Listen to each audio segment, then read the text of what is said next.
the Toronto Raptors might make a huge trade before the draft, because there have been speculations and rumors about the Toronto Raptors making a trade with the Portland Trailblazers for the 3rd pick overall before the draft comes. And this is very, very big. This is huge because it would be an indicator of where the Toronto Raptors are going to be going for the foreseeable future. Now, when the Toronto Raptors lost to the Chicago Bulls in a play-in tournament, Masai Ujiri came out and he explicitly said that major changes were going to come to the organization. The Toronto Raptors have been mediocre for the better part of the last 3 years, ever since they won the championship in 2019 and Kawhi Leonard left and Kyle Lowry left. The Toronto Raptors just haven't been the same. Yes, they've made the playoffs, but they've lost in the first round, the second round, nothing really to talk about. And they need something major. They need to do something like they did in 2019 when they took a huge swing and got Kawhi Leonard and got a championship out of it. And the Toronto Raptors are at that precipice. Masai Ujiri was right. Major changes have happened since he said that. For one, fired Nick Nurse. Nick Nurse wasn't adequate for the job anymore. Nick Nurse is a coach that is prime for a team that is already built, a team that is already established. That's why he took the job with the Philadelphia 76ers, because he wants an opportunity to coach a superstar like Joel Embiid and whoever they're able to get for him. And then also, they've been hunting for coaches. There are many coaches that have been linked with the Toronto Raptors. Becky Hammon of the Las Vegas Aces has been linked to the Toronto Raptors, and there's also been Steve Nash that's been linked to the Toronto Raptors, and other coaches have also been linked to the Toronto Raptors. So major changes are coming, but this change would be massive. Trade that's proposed was from Bleacher Report, and it was also from ESPN, and rumors that the Toronto Raptors might trade Pascal Siakam to the Portland Trailblazers in return for the number 3 overall pick and 3 other players. Those players being Anfernee Simmons, Nassir Little, and Keon Johnson. Now, these players that we would be getting from the Portland Trailblazers, they don't matter, right? They're not going to be the cornerstone of the trade. The cornerstone is that coveted 3rd pick overall. This would be the second time in the last 2 years that the Toronto Raptors would draft within the lottery, right? The top 5. And if the Toronto Raptors were to make this trade and get that 3rd pick, it's speculated that that 3rd pick is going to be, regardless of if the Toronto Raptors or the Portland Trailblazers use that pick or not, it's going to be Scoot Henderson from the G League, who currently plays for Ignite. I've got a chance to look at this guy. I've watched some of his highlights. He's very explosive. He reminds me of younger John Wall. If you go and watch his highlights, if you look at him, he reminds me a lot of young John Wall, young Rusell Westbrook, young Derrick Rose. He's that type of player.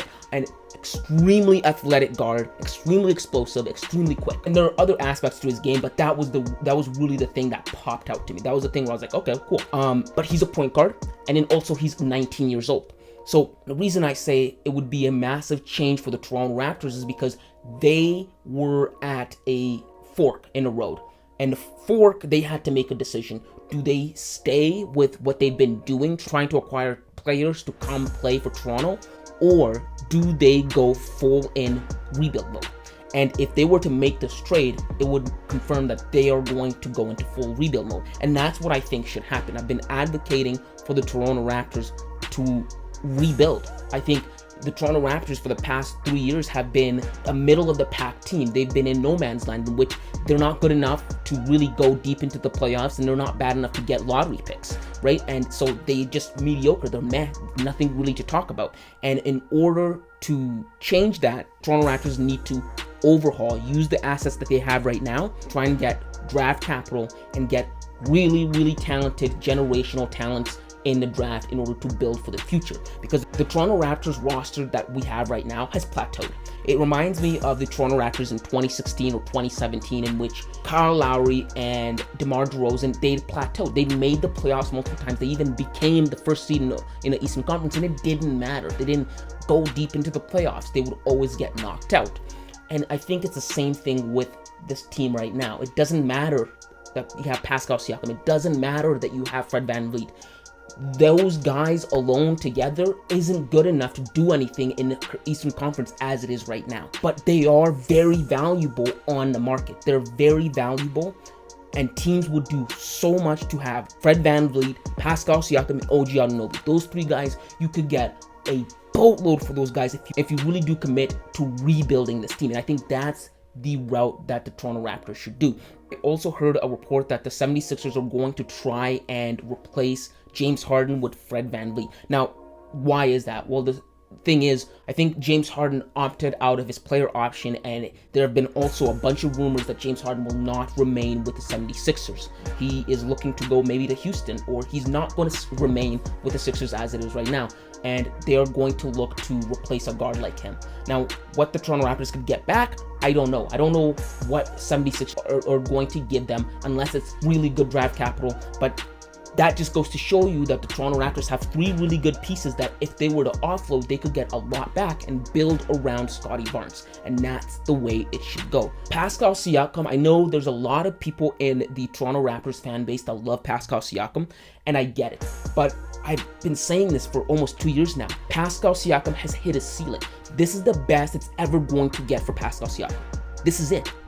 Like, he's plateaued as a player, right? And in order for the Toronto Raptors to go further, in order for them to go the distance and actually compete for championships, they need someone better than Pascal Siakam.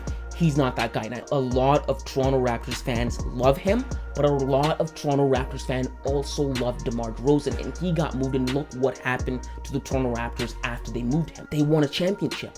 Sometimes you have to take big swings. Sometimes you have to take giant leaps of faith.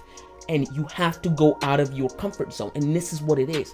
A lot of Toronto Raptors fans are comfortable with the players that they have right now. They're comfortable with Fred VanVleet, with Pascal Siakam, with Gary Trent Jr. But in order to grow, you have to go out of your comfort zone, and you have to consider moving off of those guys.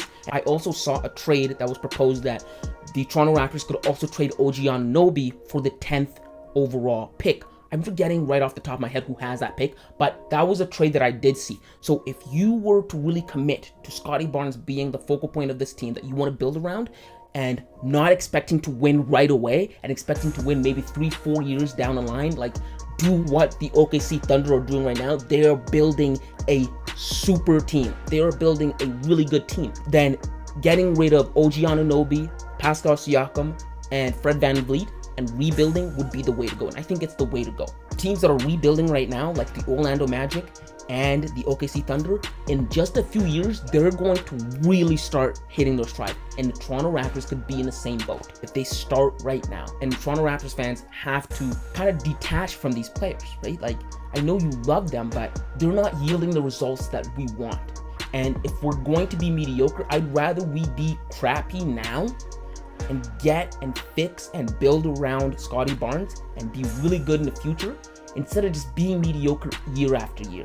Now, this is also going to play a role in the type of coach that the Toronto Raptors go out and get. If they do make a trade before the draft, right, the type of coach that they're going to get has to be a coach that can coach young talent. It can't be another coach like Nick Nurse who can coach superstars like Kawhi Leonard and Joel Embiid. It has to be a guy that understands young players, that knows how to build. Ideally, I really wanted Ime Udoka. What he did with the Boston Celtics core, I would love if he was able to do that with the Toronto Raptors, but he's been taken up. We have to go out and get a coach that is able to nurture young talent, and we have to, and by we I mean the Toronto Raptors, we have to build around Scottie Barnes. He is our future. If you go out and you get Scoot Henderson and you pair him up with Scottie Barnes, you have 2 young players on your hand now. If you do trade OG Anunoby and get the 10th pick, you now have a 10th pick. That's 3 young players, right? If you move off of Fred VanVleet eventually and you give him up to the Philadelphia 76ers, who knows what you can get for him in the next year's draft? Hey, maybe even Bronny James Jr. I'm just saying. The possibilities are endless if you are just able to detach yourself from these players. But yes, guys, those are just my thoughts on the Toronto Raptors right now. If you like this kind of content, make sure to hit the subscribe button, leave a like underneath this video, and leave your thoughts in the comments below. And thanks for watching. Until next time, kids.